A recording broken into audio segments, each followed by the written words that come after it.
So a large portion of the former Beckjord coal plant site has a new owner. A Georgetown developer bought nearly 300 acres near New Richmond. Investigative reporter Paula Christian has been reporting on Beckjord for more than 3 years, and she tells us why local officials are both hopeful and concerned about a new owner. The future of this site doesn't just impact the people who live here. There's millions of tons of toxic ash perched along the Ohio River, which is the drinking water source for 5 million people. For decades, Clermont County prospered from the Beckjord coal plant. When Duke Energy closed the plant in 2014, those jobs and tax revenue disappeared.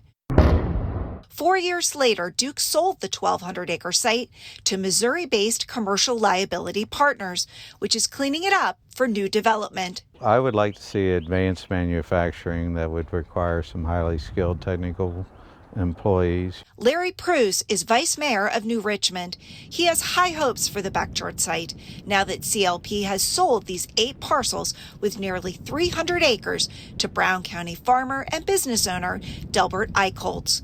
Aicholtz would not go on camera for this story. He says he's open to everything when it comes to future development here and wants to create new jobs. It would be great to know what Delbert's intentions for the property is. The entire site is valuable for its size and Ohio River port access, but it also has some drawbacks.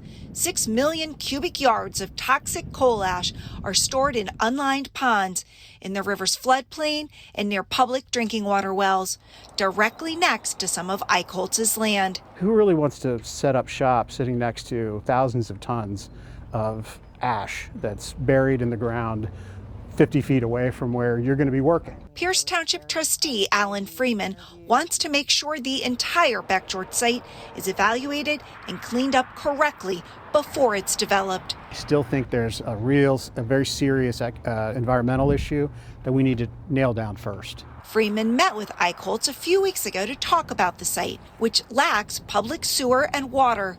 Freeman says officials may be willing to help with that new infrastructure for the right development. But environmental attorney Dave Altman says that may be a bad idea. There are areas of known contamination that company or person has bought property next to. Altman represents more than 100 Clermont County residents who are suing CLP to stop open dumping of coal ash. CLP, which still owns 900 acres of the site, has been relocating ash as part of its cleanup plan. CLP did not want to comment for this story. Coal fly ash has contaminants such as mercury and arsenic, according to the U.S. EPA's website.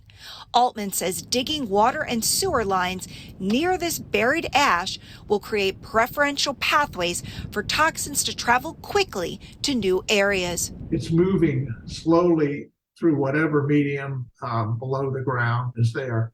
It hits that pathway and takes off like a highway. For now, local officials say they want more meetings with Aicholtz to create a common vision for the site. It would be devastating that if the remediation wasn't done correctly, that for some reason the land would not be developable for commercial or industrial use. Paula Christian, WCPO 9, I-Team.